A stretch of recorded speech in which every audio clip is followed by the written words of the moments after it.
city you will never forget. Nor is the mountain city, as it's known, for the weak-legged, or for people with a fear of heights, or for sensitive stomachs. But if you want to visit Chongqing in southwest China, you will spend an exciting night in a mega city. 11 tahun lalu saat gue memutuskan untuk kuliah di sastra Cina UI, gue percaya bahwa di masa depan nanti Cina bakal jadi negara superpower. Dan gue percaya kemampuan bahasa Mandarin itu bakal penting banget di masa depan. Dan fast forward 11 tahun kemudian sekarang, teman-teman gue di Sashin UI, yes, nggak ada yang nganggur. Bahkan nggak pernah ada yang nganggur. Kalau lagi nganggur ya karena emang pengen nganggur aja. Segitu powerfulnya bahasa Mandarin. Gue pernah ke Cina, ke Beijing, Guangzhou, Shanghai. Dan 10 tahun lalu saat gue ke Beijing, itu polusi masih luar biasa, parah banget. Halo, gue makan semangka di pinggir jalan. Begitu gue buka plastiknya, nggak lama semenit 2 menit itu semangka gue udah bakalan kotor, isinya debu semua. Saking polusinya. Itu 10 tahun lalu. Sekarang tahun 2024, polusi di Beijing udah turun super drastis. Beijing made great strides in curbing vehicle emissions and pushing electric mobility, and in the process improved the air quality for its 21 million citizens. And guess what?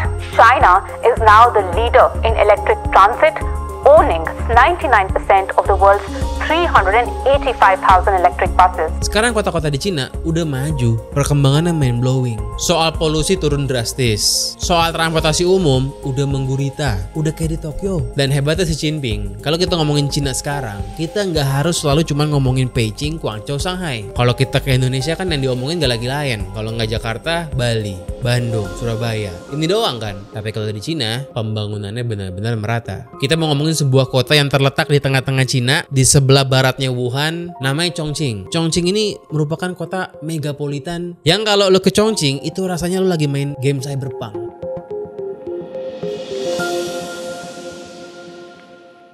Chongqing ini merupakan kota yang dilalui oleh Sungai Yangtze. Sungai Yangtze ini sungai terpanjang nomor 3 kalau nggak salah di Cina. Jadi kota Chongqing ini kebelah sama Sungai Yangtze tuh. Nah di kota Chongqing ini jembatan ada banyak banget karena kan kota terbelah oleh sungai. Di Chongqing ada 20.000 jembatan. Macam-macam lah, segala macam jenis jembatan ada di sini. Dan selain masalah kotanya kebelah oleh sungai, ada juga masalah topografinya. Chongqing ini merupakan kota yang berbukit-bukit. Jadi untuk membangun sebenarnya cukup sulit. Kotanya itu bener naik turun karena landscape-nya itu benar-benar ekstrim ya. Di sini tuh transportasi kereta gantung udah lazim. Nah, zaman dulunya Chongqing ini merupakan kota miskin. Tahun 30-an Chongqing ini kena gempa besar, porak-poranda. Ya Chongqing ini merupakan kota yang underdeveloped lah. Kenapa? Karena Chongqing ini kan kota yang jauh dari laut. Kalau di zaman dulu yang namanya peradaban itu letaknya deket-deket laut. Karena laut itu akses transportasinya gampang. Ya semua peradaban begitu kan. Pasti deket-deket laut supaya gampang berdagang, gampang pergi-pergi keluar tempat lain. Nah, Chongqing ini kan jauh di tengah-tengah. Ya sampai pada akhirnya pemerintah Cina ini PKC ngelihat bahwa Chongqing ini harus maju karena dia strategis buat kepentingan nasional Tiongkok. Dibangunlah akses yang bagus di sana. Jembatan-jembatan, kereta-kereta, terowongan-terowongan. Kalau kita mau majuin sebuah peradaban, maka akses transportasinya harus bagus. Logikanya pasti begitu. Zaman dulu dikit banget kota-kota maju yang bukan dekat laut. Dekat laut aksesnya gampang. Nah kalau zaman sekarang karena teknologi udah maju, nggak harus dekat laut. Tapi tetap logikanya sama. Permudah aksesnya. Kota maju itu harus bagus aksesibilitasnya. Nggak bisa enggak. Di Chongqing itu mereka pakai monorail. Jadi kereta monorail karena keterbatasan lahan nih ya. Mereka itu bikin monorail sampai nembus-nembus ke gedung apartemen. Ya karena emang lahannya sempit. Kalau ngomongin sempit apa enggak, sebenarnya lebar. Tapi karena sulit medannya, maka jadi sempit. Karena nggak semua tanahnya itu bisa di-develop semudah itu. Jadi pemerintahan Chongqing ini harus pinter-pinter ngegudain lahan. Saking terbatasnya itu loh. Chongqing ini kota besar, bukan metropolitan tapi megapolitan. Chongqing ini penduduknya 30 jutaan. Ini hampir setara Tokyo lah. Ya lu bayangin ini kota-kota pedalaman nih.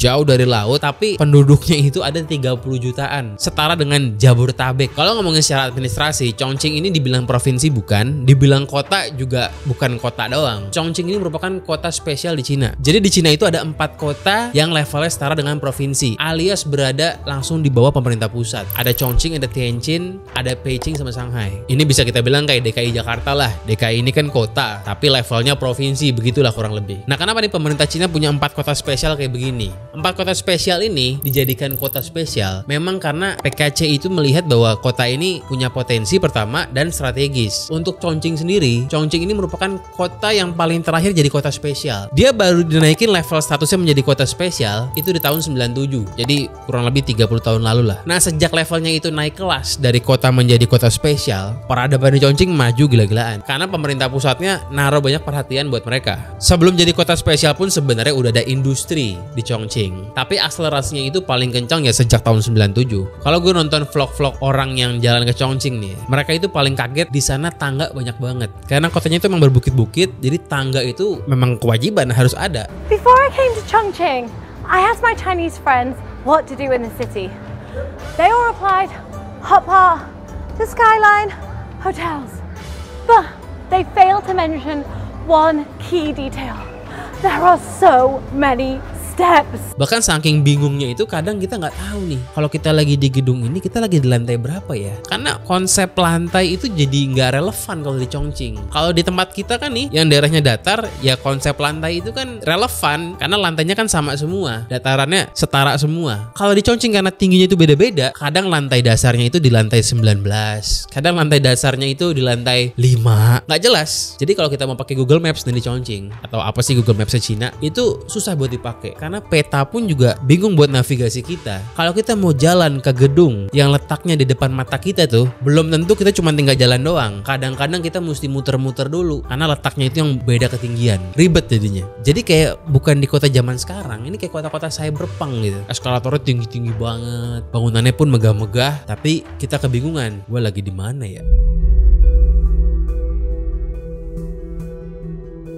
Nah, kalau ngomongin geopolitik, Chongqing ini merupakan kota yang secara geopolitik penting banget buat Tiongkok. Karena dia ini merupakan hub yang ngehubungin Cina bagian timur dengan Cina bagian barat. Cina ini kan luas banget ya. Kalau ngomongin Cina Timur, ini kan merupakan daerah-daerah yang maju. Di sana ada Nanjing, Beijing, Shanghai, Guangzhou, Hong Kong. Nah, kalau ngomongin bagian barat, di Tibet, di Xinjiang, itu kan yang masih underdeveloped lah. Dan kalau ngomongin khusus ke Tibet itu krusial banget buat kepentingan Cina. Karena Tibet itu penting, makanya majuin Tibet juga penting. Kenapa? Pertama, di Tibet ini banyak sengketa perbatasan dengan India. India ini dengan Cina meskipun sama-sama anggota BRICS, tapi mereka ini saling benci. Cina benci India, India benci Cina. Makanya TikTok di India nggak ada. Mereka ini banyak dispute soal border nih, dan banyak di Tibet. Dan perbatasan di Tibet itu buat Cina penting banget. Cina ini kan takut kalau one day tiba-tiba India gabung pakta dengan Amerika yang memperbolehkan pasukan Amerika masuk ke India misalnya. Kalau perbatasannya itu bermasalah, Cina takutnya itu pasukan Amerika bisa berdiri di sebelah perbatasan Cina-India. Kan bahaya buat Cina. Apalagi kalau Tibet sampai lepas. Kalau Tibet sampai lepas, wah makin gampang itu pasukan Amerika buat ngedeketin Cina. Udah ada Taiwan, makin berabe itu buat Cina. Ya makanya kan mungkin itulah alasannya kenapa Cina itu ngambil Tibet, dijadikan sebagai buffer aja. Kalau ngomongin India kan ini politik luar negeri India tuh emang kayak ngejablay juga. Pokoknya yang enak aja. Ntar dia begini, ntar dia begitu. Jadi kalau ngomongin apakah India deket sama Amerika, kadang iya, kadang enggak. Makanya Cina nggak bisa nebak nih. 中印边境地区发生的有关事态是非曲直是十分清楚的，责任完全在印方。中方一贯严格的遵守中印两国签署的协议规定。 Nah, Tibet ini juga kaya akan sumber daya alam. Cuman karena emang masih remote banget, masih jauh dari peradaban banget nih Tibet, buat ngeekstrasi si Tibet ini susah sekarang. Makanya majuin Tibet itu krusial juga buat Tiongkok. Semakin maju Tibet, maka semakin gampang juga mengekstrasi sumber daya alamnya. Dengan ekstrasi SDA-nya itu, maka growth-nya Cina itu bakalan makin mantep. Pemerintah Cina ini kan kecanduan yang namanya economic growth. Mereka itu kalau ngomongin economic growth bener-bener adiksi banget. Sampai mereka tuh bikin bubble property dan lain-lain. Itu semua kan cuman demi alasan pengen naikin pertumbuhan ekonomi aja. Jadi kalau mau ngegarap yang potensinya masih besar, itu ada di Tibet. Nah, kalau mau majuin Tibet dengan lebih mudah, butuh hubnya tadi. Hubnya itu yang paling dekat bukan di Guangzhou, bukan di Nanjing, tapi di Chongqing. Jadi Chongqing ini cara geopolitik juga penting banget berkaitan dengan Tibet tadi. Nah, kenapa banyak kota-kota di Cina yang maju? Kenapa nggak kayak di negara lain, katakan Indonesia? Kenapa nggak cuma Shanghai, Beijing, Guangzhou doang? Tapi di Cina itu bukan Chongqing doang ya. Memang rata-rata pembangunannya itu memang maju-maju semua. Banyak kota-kota yang kita nggak pernah denger ya kalau di Cina. Contoh katakan Guiyang. Guiyang ini kota yang kita nggak pernah denger tapi punya MRT. Kan keren. Di Indonesia kan MRT cuma di Jakarta doang. Masih jauh dah. Well, jawabannya panjang. Tapi yang pertama itu emang pembangunan infrastrukturnya merata di sana. Di sana juga ada zona ekonomi khusus. Jadi kalau di zona ekonomi khusus itu buat mendorong pertumbuhan daerahnya, ya pajak lebih longgar, regulasi lebih longgar. Supaya apa ya? Supaya banyak orang yang bisa invest tuh, mau invest ke sana. Dan PKC ini juga tahu bahwa penduduk Cina itu ada miliaran orang. Dan dengan tren zaman sekarang di mana semua orang desa pindah ke kota, akan berbahaya kalau yang maju cuma beberapa kota doang. Bayangin, kalau cuma Beijing, Shanghai, Guangzhou doang yang maju, nanti semua orang desa takutnya akan bergerak ke 3 kota itu. Kalau semua numpuk di 3 kota besar itu, yang ada bisa lumpuh kotanya. Makanya karena alasan itu akhirnya pemerintah Cina bikin pembangunan yang lebih merata. Ada juga kebijakan kalau misalnya ada brand luar negeri yang invest di Cina, itu nggak semuanya ditaruh di satu kota doang. Nggak semua di Shenzhen, nggak semua di Guangzhou, tapi disebar-sebar. Kalau di Indonesia kan kesebar juga, tapi lebih terpusat. Katakan misalnya kalau otomotif ya di Cikarang, misal begitu. Dengan alasan apa? Dengan alasan ya di sana infrastrukturnya lebih mudah, lebih memadai gitu. Kalau di Cina tidak memadai pun tidak apa-apa. Daerah yang tidak memadai infrastrukturnya pun ya bukan ditinggalin, tapi justru dibangun meskipun mahal. Makanya akhirnya pabrik itu tersebar. Jadi pembangunan ekonominya lebih merata. Dan di Cina juga pendidikannya itu banyak yang vokasional. Jadi nggak sekedar sarjana tapi goblok, tapi juga keterampilan sesuai dengan kebutuhan dunia kerja gitu. Nah, Indonesia di bawah rezim Jokowi kemarin sebenarnya udah banyak ngikutin apa yang Tiongkok lakuin. Contoh misalnya bangun infrastruktur. Jokowi itu kan bangun di mana-mana. Meskipun ada yang gagal, Jokowi misalnya katakan ada bangun Bandara Kertajati. Itu kan nggak jelas jadi apa. Tapi di Cina pun juga bukan berarti semuanya berhasil. Project hantu juga di Cina ada. Masalahnya adalah biaya pembangunan di Indonesia itu lebih mahal daripada di Cina. Pertama karena di Indonesia banyak makelarnya. Kedua karena kita kan juga bangunnya pakai duit utang. Beda sama Cina. Cina itu bangun negaranya pakai duit surplus. Jadi mereka neraca dagangnya itu surplus, punya duit banyak, ngebangun negaranya pakai duit surplus itu. Loh, kita kan ngutang. Yang ngutang nggak salah, tapi kan ngutang itu akan berat dibayar bunganya. Ya APBN kita itu kan setiap tahun ada aja beban bunganya yang ngebuat akhirnya APBN kita itu nggak maksimal penyerapannya. Karena kepotong duit bayar bunga, bahkan bukan bayar utangnya, bayar bunganya doang. Ya makanya akhirnya sekarang kan pajak bakal naik. Ya semua karena pembangunan berbasiskan utang itu. Apalagi menteri terbaik kita ini kan kesannya nggak bisa apa-apa selain naikin pajak. Padahal gelarnya merupakan menteri terbaik sedunia. Mungkin kalau dulu omongan Jokowi itu benar, kalau dia jadi presiden maka rupiah bakal jadi 10.000 rupiah per dolar. Ya kalau beneran 10.000 sih Indonesia pasti bakal maju semaju Tiongkok. Tapi kan gagal. Dolar sekarang berapa? 16.000. Tapi tenang aja karena Prabowo kemarin udah bilang dia mau nguatin rupiah sampai 5.000 perak tuh per dolar. Jadi pasti Indonesia bakal maju bentar lagi.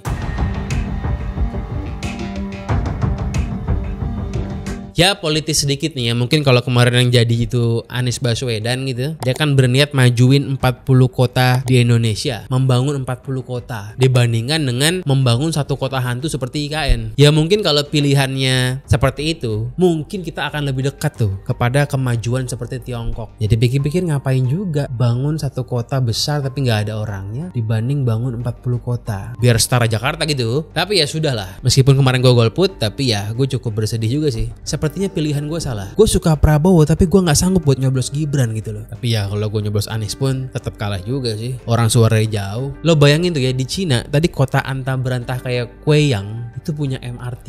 Di Indonesia nih kota kayak Tangerang yang terkenal aja tuh angkotnya nggak jelas.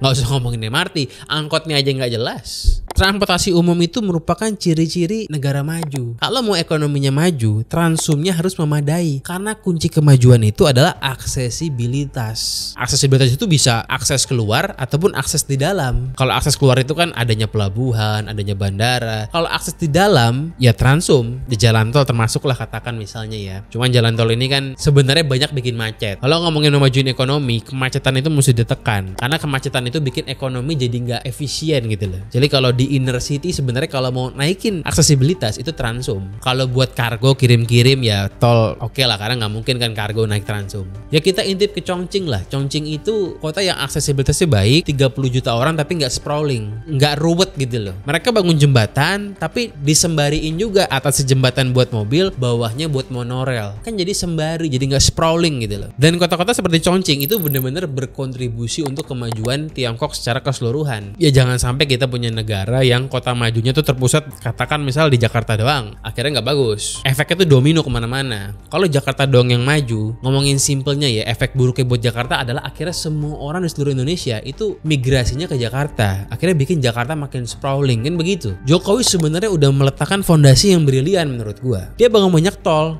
lintas Jawa, tol lintas Sumatera. Itu kenapa banyak orang daerah yang demen banget sama Jokowi, cinta banget sama Jokowi, karena emang perubahannya bisa dilihat dengan mata. Masalahnya Jokowi itu hanya meningkatkan aksesibilitas antar kota. Dia lupa untuk bangun kotanya. Nah itu masalahnya. Tapi ya secara overall fondasinya not bad, good juga. Tapi kan kalau kotanya nggak diperbaiki, akhirnya jadi kota singgah doang. Kalau kotanya dibenerin, ditambah dengan aksesnya yang bagus, wah mantep itu. Ya itu yang masih ketinggalan, itu PR-nya. Kalau gue saran ke Prabowo ya, mesti itu ada menteri-menteri perkotaan. Jadi kota itu mesti dimajuin, karena nggak cukup cuman di Jakarta doang, dan nggak cukup juga kalau semuanya berjalan serba natural. Kalau serba natural ya nggak bisa. Ya pemerintah mesti intervensi buat majuin kota-kota yang belum maju. Semaju-majunya kota Malang ya kalau dibandingin Jakarta kan jauh. Semaju-majunya Indramayu dibandingin dengan Bandung kan jauh juga. Itu loh.